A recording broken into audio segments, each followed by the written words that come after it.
Ladies and gentlemen, he has led the EFF for 10 years, advocating for the underprivileged and the unity of Africa in particular.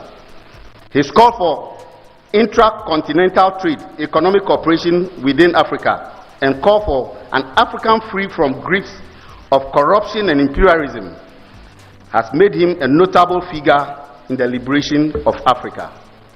Ladies and gentlemen, a lot of people see him as someone who always boom.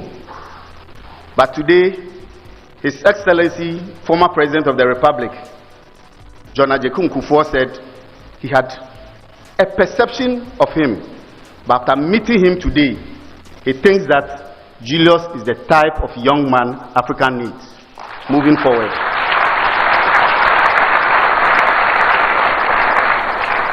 And he gave him his blessings and support to join colleagues in Ghana and other parts of the world to sing the African song across the continent.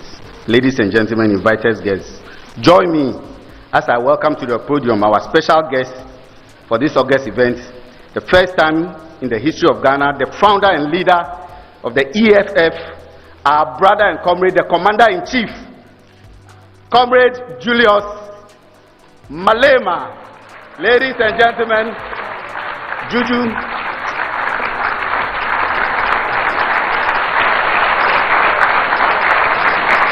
We can do it better. We can do it better for Juju.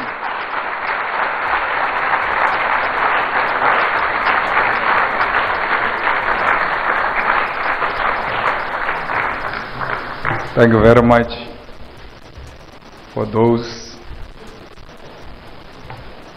kind words of introduction by my brother Ludwig.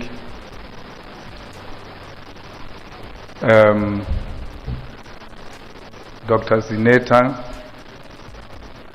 Rolling, and your brother JJ, and the entire family of President Rolling, and the leadership of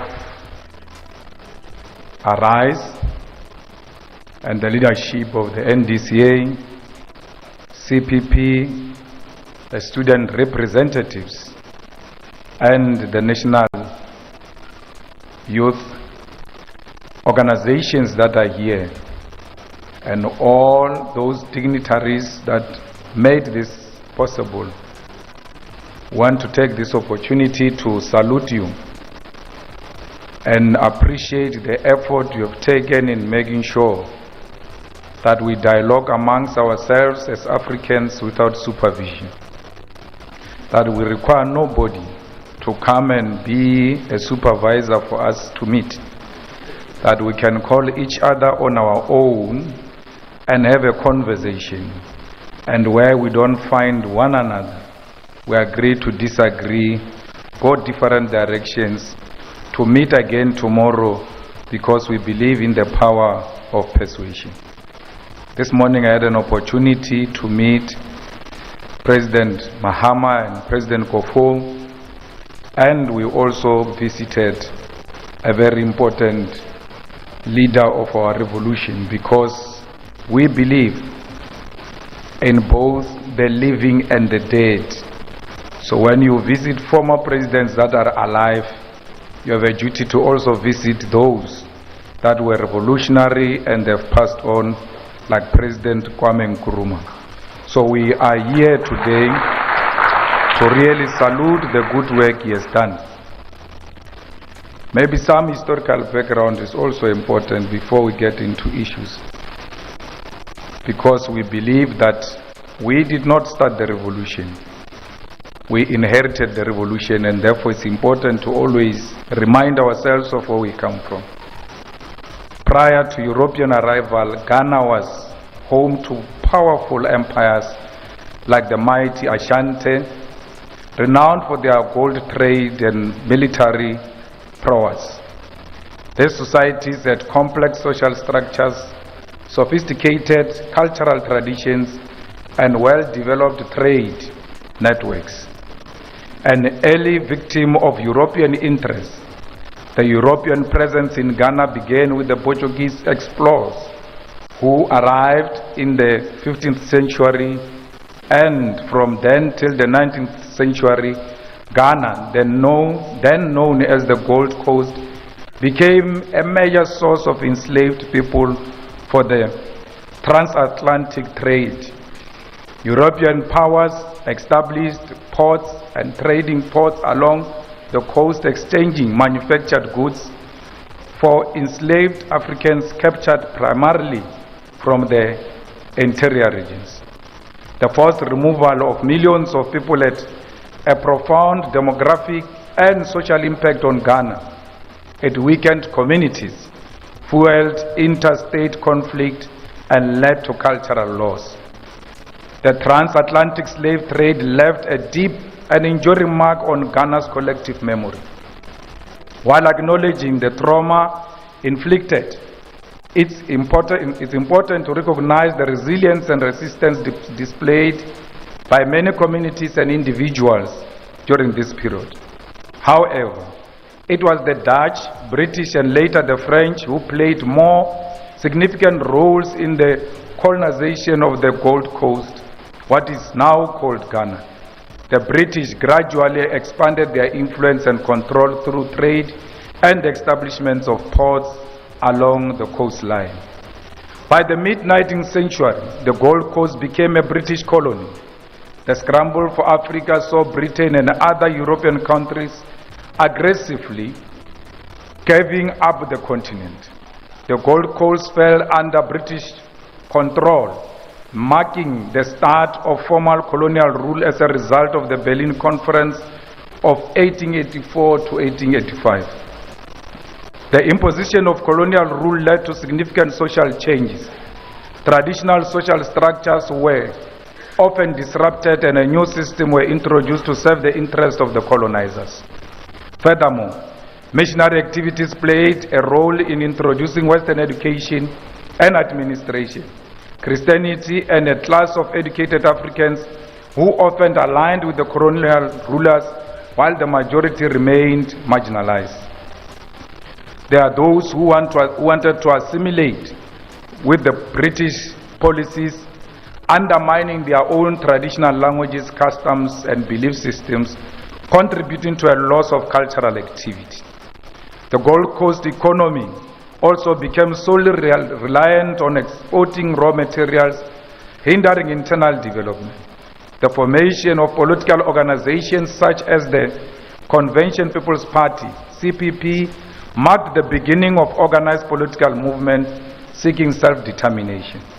Ideas of Pan-Africanism, emphasizing continental unity and liberation from colonialism, fueled the independent movements all over the continent. Intellectuals like Kwame Nkrumah emerged as powerful voices advocating for self-determination. The CPP, founded in 1949 by Kwame Nkrumah, mobilized mass protests and strikes, forcing the British to acknowledge the desire for independence. Initially resistant to independence, the British eventually conceded due to internal pressure and rising international dissent. Their primary concern was maintaining economic interest and ensuring a smooth transition. Traditional authorities and ordinary Ghanaians, from farmers and miners to students and intellectuals, contributed to the struggle through protest, boycott, and their unwavering support for the independence. The whole continent started learning from Ghana that it is possible.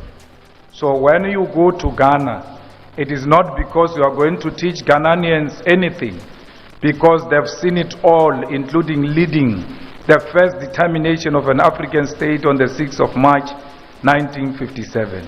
So Ghana is a home of democracy, and this country was led by Kwame Nkrumah, a charismatic leader who emphasized Pan-Africanism because he understood that Ghana's independence alone is meaningless.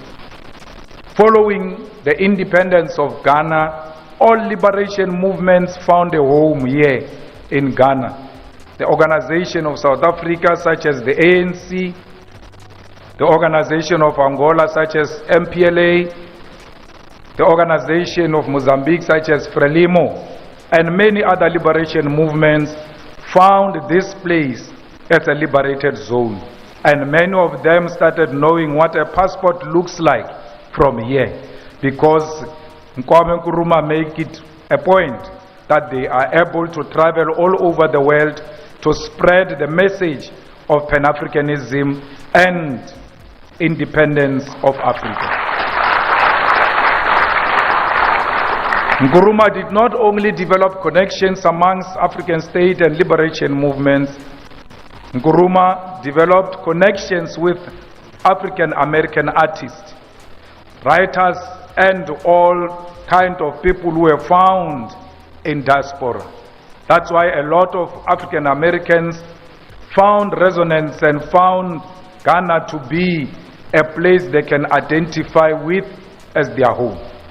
So Nkrumah's idea has always been that black people who are found everywhere must always be in solidarity with each other, because they are the most hated people all over the world.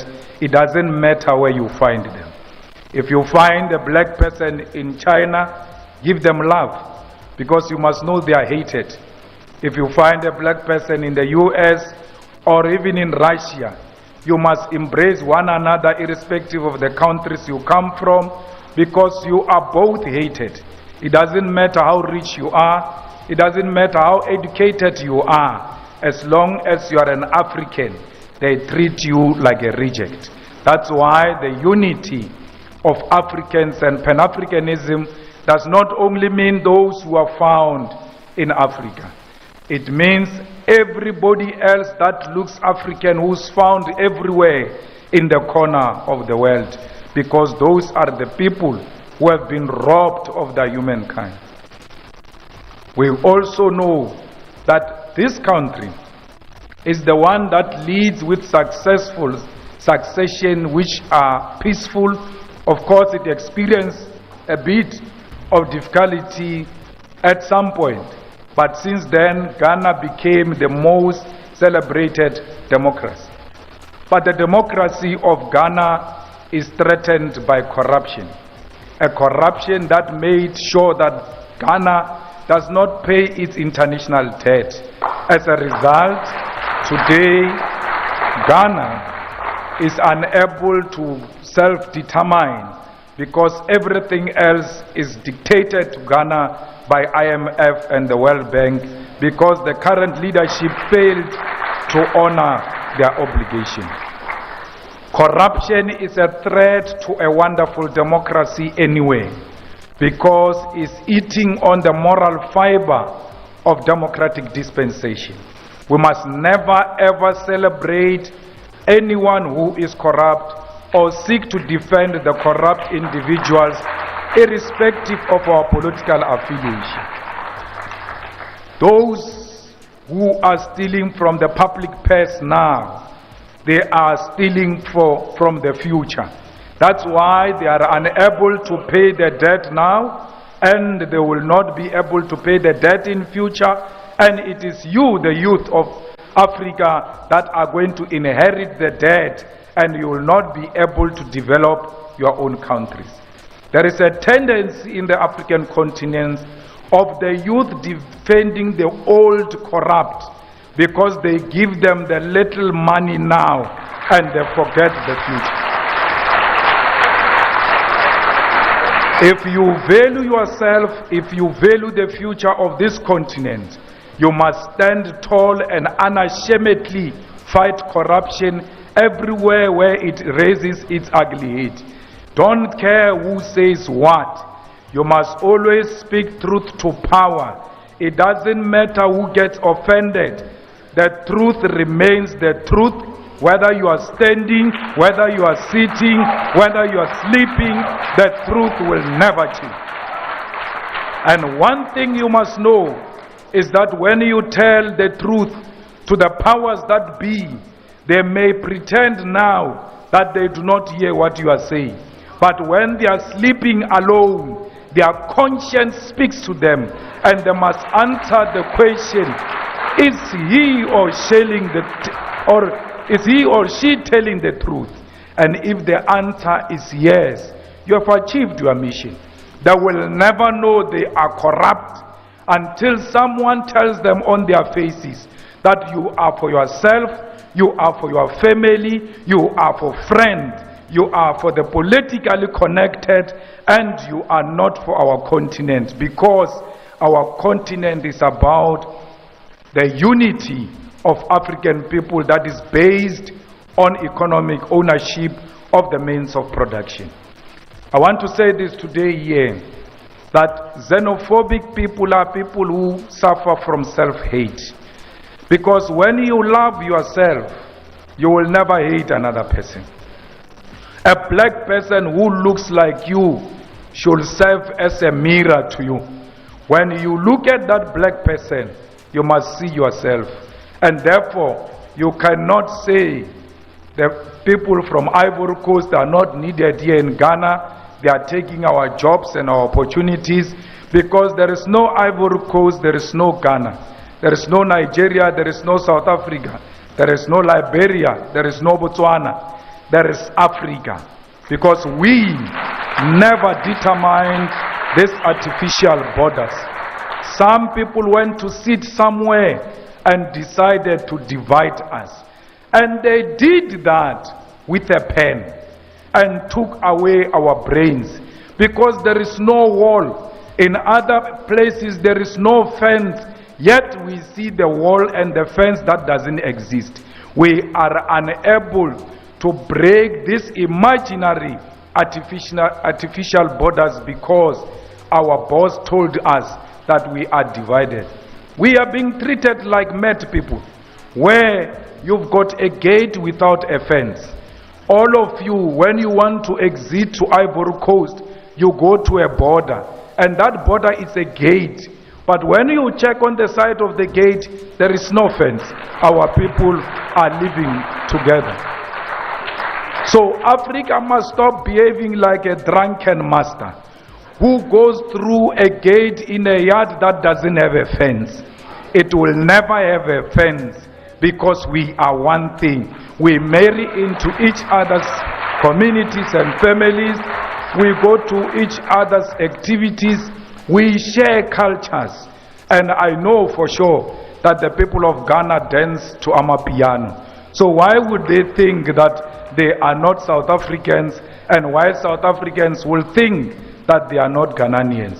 It's only an imagination that was instilled in our heads by our colonial masters. We have to make sure that as a new generation, we do away with this.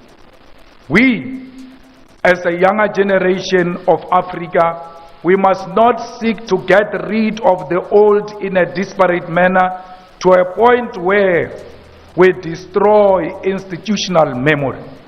We must always make sure that the old coexist with the young. But the old must be prepared to pass the wisdom to the young ones. For because at some point, the old must die for the new to emerge. And it's not me calling for the killing of the elderly African leadership. Nature dictates that the old at some point must die for the new to emerge. But this new must be prepared to learn from the old. I was in Liberia yesterday, and I saw the inauguration of an old president. I got so worried. But when I saw the vice president, I left Liberia in a very comfortable way, because I saw a generational mix where the old and the young coexist in one office. And I hope the vice president will not be suffocated, because the president must know that with all his experience and advanced age, he has a duty to pass the baton to the younger generation. We call on all African leaders not to leave an office with a coffin. When the time comes for them to go, they must leave without calling the army to extend their term. No one is born a leader. No one is a traditional leader in a political office. If you want to be a traditional leader, go and fight in your tribe for those type of issues. We don't subscribe to people who want to leave a political office with a coffin. We will still give you a state funeral because you are a former president. We will still pay you pensions and give you protection and take care of you as long as you respect those who came after you.